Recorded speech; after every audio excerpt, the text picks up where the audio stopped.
Yeah, super excited. Since we last talked, we had our first scrimmage last Saturday. We simulated 11 o'clock kickoff when we go to Duke, even though it's going to be on the East Coast noon. It'll be 11 o'clock kickoff for us. So I thought our guys kind of handled that with an 11 o'clock kickoff. That means we have a pregame meal at 7 a.m. So that's new to some of the guys in the room. We have 40 new guys in the room, and a lot of those guys will be a big part of our two deep. Some of them will be starters. So we want to get those guys ingrained with how we do things. 11 o'clock this Friday, we'll have a 6:30 kickoff or 6:30 scrimmage, which will be 2 weeks out exactly from our opener against Western Illinois. So kind of everything we do is with a purpose. Last week and the 2 days prior to that, for a week and a half, we practiced in the evening because we have class conflicts, but our last day of classes was Saturday, so that freed up everybody's schedule. It's kind of a unique time in my world as a head coach where we don't have any academic conflicts, don't really have anything but football 24/7, so we take full advantage of that. They're in the building, usually in the building by 6:30, or I walk in the door sometimes at 5:30 in the morning with our guys. We have a mandatory weigh-in at 7, and the last thing they have is 9:30 at night. So, they got a 14-and-a-half-hour day with us. Got a couple intermittent breaks in the afternoon, but for the most part, they grinded out pretty good for us all through this week. The scrimmage was very productive. The first half, we went thud, which is just pretty high intense, is about as intense as we can get practice. Did a little bit of ones, twos, a little bit of ones, ones. Did some skelly work. Did a lot of early down stuff, so a lot of beginning football. Did some move the ball. Did some red zone and very specific in the punt game as well as field goal. So a couple of bright spots for us. David Alanos continued to hit the ball extremely well. He hit a 60-yarder the other day. That was probably good from another 10 to 15 yards. It was ironically, it was the day before the kid for the Jaguars that hit the big long hit. So it was kind of fun to see that play out. I would say Crimmins the addition of him in our as a punter, but he's also done an incredible job as a holder. So he's now our starting holder as well, which is very common in today's world. But Crimmins is hitting the ball extremely well. Lars as well as a punter. So super excited about that. Offensively, had some guys banged up in the offensive line, and we're getting a couple of those guys back here literally in the next 24, 48 hours. Don't know how much we're going to be able to scrimmage them on Friday, but we still have our mock game next week and really 2 weeks of practice. So really not overly concerned, especially with a guy like JC. Sometimes these moments actually be a blessing in disguise, so those guys aren't involved. Some of those high-end guys that we have that play a lot of football, we're maintenance those guys around scrimmages as it is. So JC has progressed nightly. I think he'll begin to practice with us next week and should be full go for game week. Melvin Priestley, I can't remember if you guys have seen him since then, but he returned after just a day or two out with a mild ankle sprain, but he's actually practicing. He's actually working our left side right now in JC's absence. And at right tackle, Des Schuster has moved into that spot and done really, really well. 2 days into it, he got cleared yesterday or 2 days ago and has been very effective and promising at that spot. Really, everybody else has been a backup guy that's been hurt. Unfortunately, T.J. McMillan and Brandon Hansen both were concussed a little bit, so those two guys have continued to progress. I think T.J. passed all of his scores. He should be with us. If not Friday, he'll be with us Monday, and I think B. Hansen will be very quickly as well. So nothing catastrophic. The only thing that John Forrester, unfortunately, had a play on a scrimmage where he was just kind of running towards the boundary. Unfortunately, took a knee injury that's non-surgical, but it will keep him out for a pretty extended amount of time. It's a non-surgery repair, but unfortunately for us, that takes him out of any opportunities this fall with us to play. Could get back later in the spring or later in the fall. We're still running some more tests, but him and Cedric both have been very impressive. I would say our three top guys with Aiden, Caden, and Khalil Valentine have been absolutely very impressive.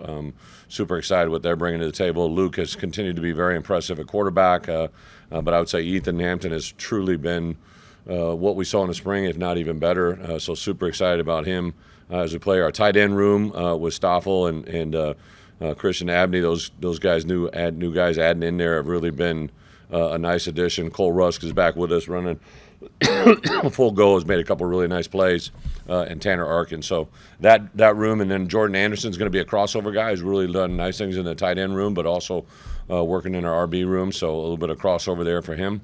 And then the wide receiver room, probably the group that we were most interested in. Colin Dixon, Hank Beatty just continue to show up every day. Very impressive dudes. Not just what they do, but how they do it, the leadership they provide. We've moved Hudson Clement outside, and he's looked really, really good. I think him, J-Bo, And Malik Elsie's been a little bit banged up for the last couple of days.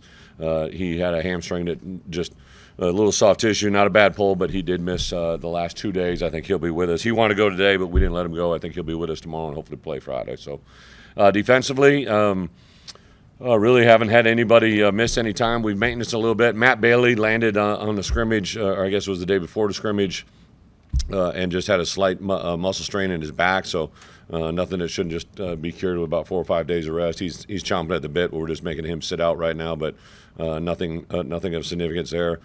He's the only guy, defense starter, that's really missed anything or missed any time. Caleb Patterson's back with us. That DB room is Xavier Scott, Miles Scott, Mac Rasetic, a couple of guys that are up and comers. Sabor's had a really nice. Ben Clausen has a really nice camp.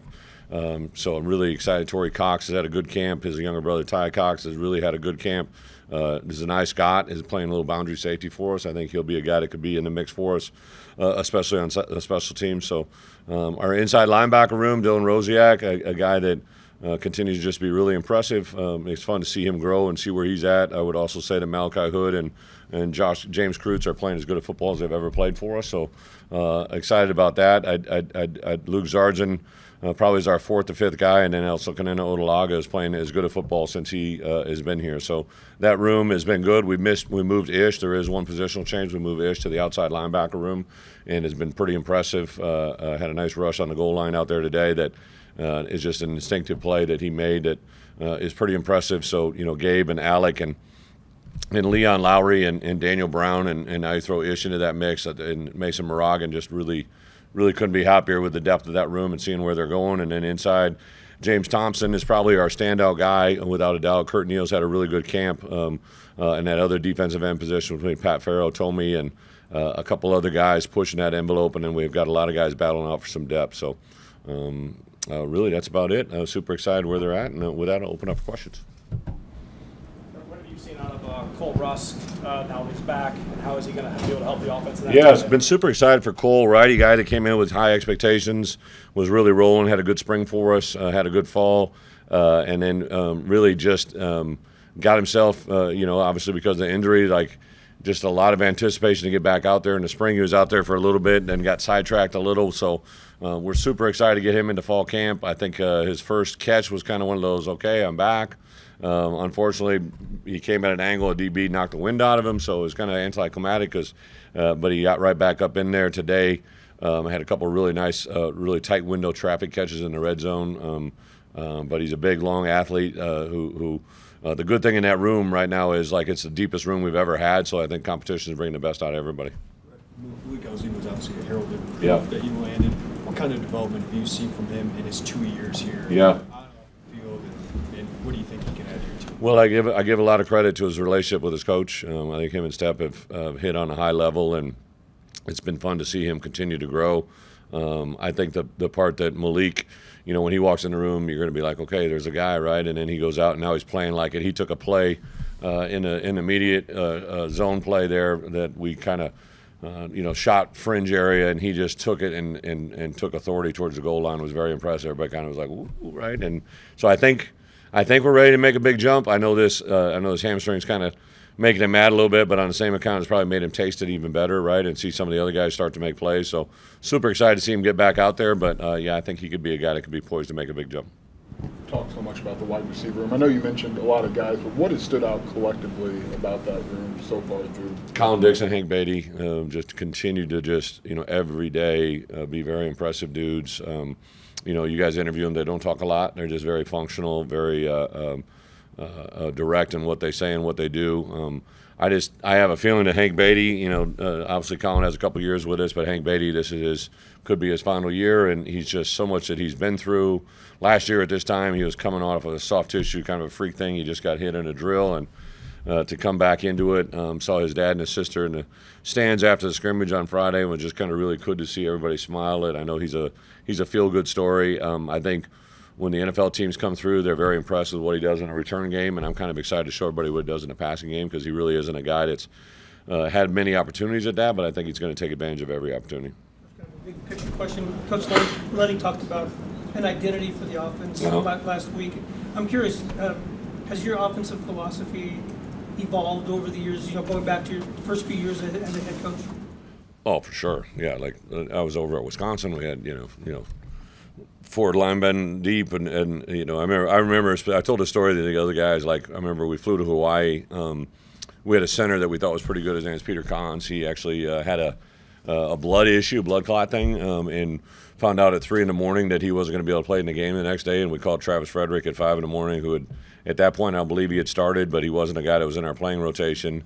He ended up starting the next day without anybody telling him, and he later became a first-round draft pick. So it was kind of like we had guys wait. I remember there was a D lineman or an O lineman, Bill Nagy, that started as a sophomore, got injured, never got back in the lineup, never started his senior year. He was taken in the 6th round by the Dallas Cowboys, never started it for us, and it was a backup player that got drafted, right? So it was a different time, different era, different depth.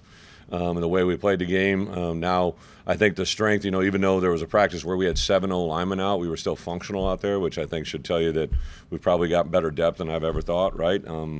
I think our ability of our quarterback, we got to play to that strength. I know Barry probably talks about identity, but I think your identity has to reflect your player's strengths, and we got a quarterback who's had a 3-year career as a starter. I would tell you also Ethan Hampton has been very impressive. He's not Luke, but in the same capacity, but there are several things that he does very, very well. So I feel really good about 2 guys in that room where we're at, and I think Carson Boyd continues to come around every day. So we developed an offense. I think it has multi-tempos. Now because we have a tight end room, we're not going to just be stuck in 11 personnel. I think we're going to be in 12 personnel, which opens up a huge difference for us and what we can do offensively. And now you throw into some ability to pull multiple receivers on the field at the same time. That's going to be a good thing. Maybe more of a team perspective, what did you like about the scrimmage? Maybe what did you maybe think? Okay, best thing, worst thing? Best thing is we took care of the football. We really didn't. We didn't have a lot of turnovers. I don't believe we had an interception, if I'm not mistaken. I don't think there was one interception and not one forced fumble. We always had some things with snaps just because we got centers. And when T.J. McMillan couldn't go, so we were down to our 3rd and 4th center when we pulled Josh out, so there's some issues there. But overall, I just think the way we protected the ball, and also on the flip side, defensive was taking shots at the ball. And then the worst thing, probably, just because we were thin at certain positions, we weren't able to do live scrimmages as long as I'd want. The whole second half was live scrimmage tackle football. But I would also tell you the way Caden Fagan and Aiden Lawfrey and Khalil Valentine are running. I don't know how many times we got to tackle those guys because they play pretty well without much effort. You talked about how the team is handling it outside of the expectations overall, but when it comes to the expectations ramping up on Luke specifically, how do you feel like he's handling it? On Luke? Yeah, I think Luke. He's a very. I always say this, right? Like he's very intentional in everything he does. He's intentional in his relationships. If he develops a relationship with you, it's because he wants to, right? Like he isn't somebody that's artificial in anything he does. He got in front of the team and talked the other day, and he had a couple things to express. But the third thing was probably something that kind of stuck home to me. He said, the more you tell the outside world, right, the less that you'll have to answer to, right? And the more that you tell the outside world, the better your life could be, right? Like just the humility of that moment for him was really big. That's what he really preached, was humility. And I think he says it, he preaches it, and hopefully lives it. And then I think the other thing we have going in our locker room, we have a bunch of guys that love to give people a hard time. So I think if he gets too high, everybody's going to be willing to pitch in and do their best to knock him off. But there really hasn't been any indicators of that. Bret, you added some JUCO players last year that suffered some injuries, so they didn't make a big impact. Mario Sanders, Alan Francis, Daniel Brown. What kind of growth can they have now that they're in year 2 in your system and your program? Yeah, really good question. I don't know if that was a plant, if somebody gave you that, but a year ago I really thought we went after Daniel Brown and Mario Sanders because we thought they'd come in and give us immediate depth. Both of them had season-ending type injuries, right? Rio didn't happen until later in the year, but he had a hamstring at the beginning. Daniel Brown had a little back issue that he can never recover from. But those 2 guys, I think if you ask not only our coaches but our players, if you ask 2 guys that have kind of jumped out this fall camp on defense, it's Daniel Brown, and on offense, Rio. Rio had a play yesterday against our number 1 offense. It was big time. He's extremely fast. He's very gifted. He's pound for pound. Our strength coach tells us he's the strongest player in our football program. No, there's just not a lot of pounds to him, but pound for pound, he's very, very impactful, very powerful, very fast. Actually, at the end of practice today, I usually have a reason why I call a player up to break our team down at the end, and that guy today was Dana Brown. A couple more about the running back room in a long time. Am I? Yeah. Yeah. They've all kind of come about in their own unique way. I remember Aiden when I first got to town. Everybody's talking about this running back, Gibson City. I throw on the film and just love what I see. Got a chance to meet with him.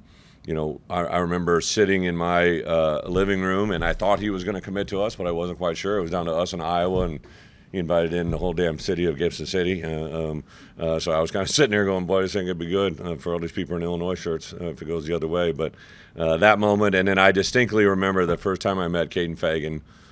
He came with his mom and his grandpa. I had seen him on film, and I'd seen pictures of him, but I'd never physically seen him. Like, when you first see Caden Fagan, you're always probably going to remember that moment. And I remember I gave specific orders to my entire staff, because I know I used to be a linebacker coach. Like, if I saw a good-looking kid who wasn't a linebacker, I'd be like, hey, give him one of those. And you think you're being real cool and it's fun, right? But I literally said, hey, morons, like, literally no one jokes, teases, and has a moment with Caden or his family about playing tight end or playing outside linebacker or playing like he's a running back, and he'll play running back here until I say he doesn't or until he tells me he doesn't want to. And I'm so glad we took that approach, because I don't think everybody else did. I think we literally, when Illinois wasn't good, I think we got one of the best players in the country at the time with Caden because of the way we recruited him. And for him to persevere through what he's had to go through the last 2 years and to see the juice in him right now, it's just a lot of fun. You mentioned before Do one more after this one. the number, like the sets of brothers you have on the roster. Yeah.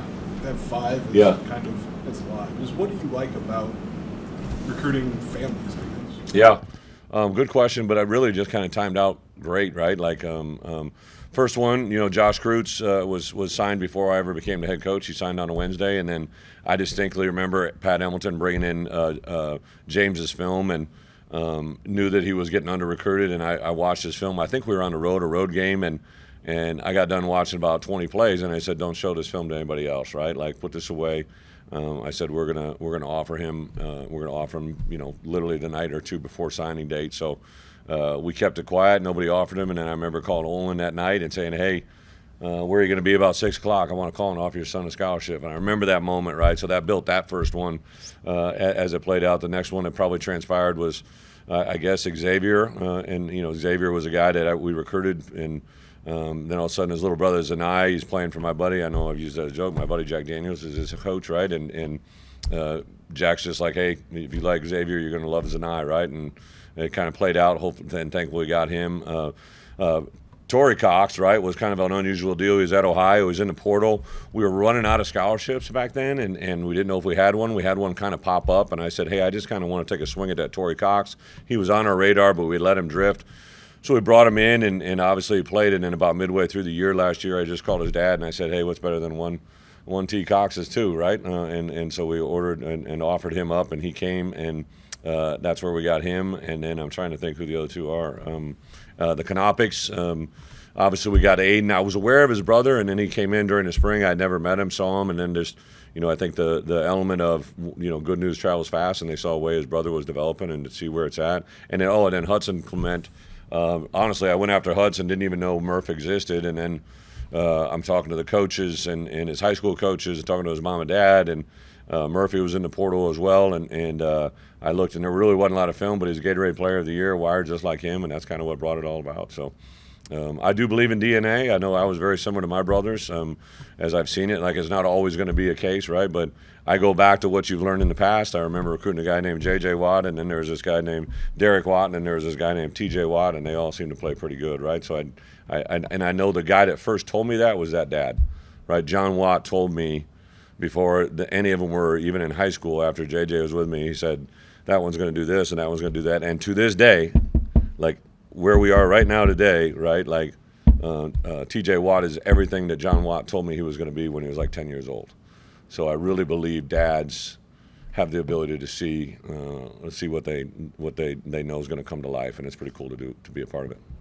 Coach, what is it about Matthew Bailey Last that's one here. allowed him to be successful here, and how high do you think his ceiling? Matt Bailey successful here. Well, I'm just glad it's here, right? Because he was only offered by us, and we're the only school that offered a scholarship. But my guess is that there's probably 100 schools now that wish they had, and I give a lot of credit to him. When he came here on campus, true story, we were all excited about him. I loved his film. He played a little bit of wide receiver, played a little bit of quarterback, played a little bit of DB. He came in the spring. I think he had been in 3 track meets that week or something like that, and probably played in a baseball game and a basketball game or whatever it was. And he came in and he ran, but he didn't run as well as my assistant coaches thought he'd run. And I didn't watch it because I was involved with something. So I got the times and I got the film. And he was going to walk out the building, and he was very disappointed he wasn't getting a scholarship. And I met with him and his mom, and I remember he was very emotional. Mom was emotional because he thought they were going to get a scholarship offer him. I was sitting in my house that night about 9 o'clock, and I'm like, something just told me, you need to call this kid, right? You need to call this kid and talk to him. So honestly, about 9:30 that night, I just picked up the phone. I called his high school coach, who I think the world of, and said, hey, this is what I'm going to say. What do you think? He said, Brett, I believe being honest is always the best thing to do. So I just told him, listen, man, like, maybe today was a disappointment you needed to have to get to where you want to go. And it doesn't make sense now, but it will in the future, right? And then, we went and watched him play basketball in January, and the coaches that were there literally called me and they said, what are we doing, right? Like, it reminded me so much of Dre Greenlaw, is a kid that I had at Arkansas who now just signed Denver for whatever it was, $50 million, right? He was a guy that we didn't offer in the spring of his going into his senior year, but we waited till about midway through his senior year. So I literally remember calling Matt that night, and then the coach called me the next day and said, hey, I'm glad you called him. That really kind of made him feel empowered. And then his senior year was special, and the moment came, we called and offered him again. We didn't offer him until like 2 days before signing day because I knew if I did, other people would follow. And we've been lucky enough to be the recipient of Matt Bailey for a long time. He's got 2 years, and to be honest, like, if he plays the way I think he's capable of playing, he'll probably have a decision to make, just because he's an elite football player. He's an elite person.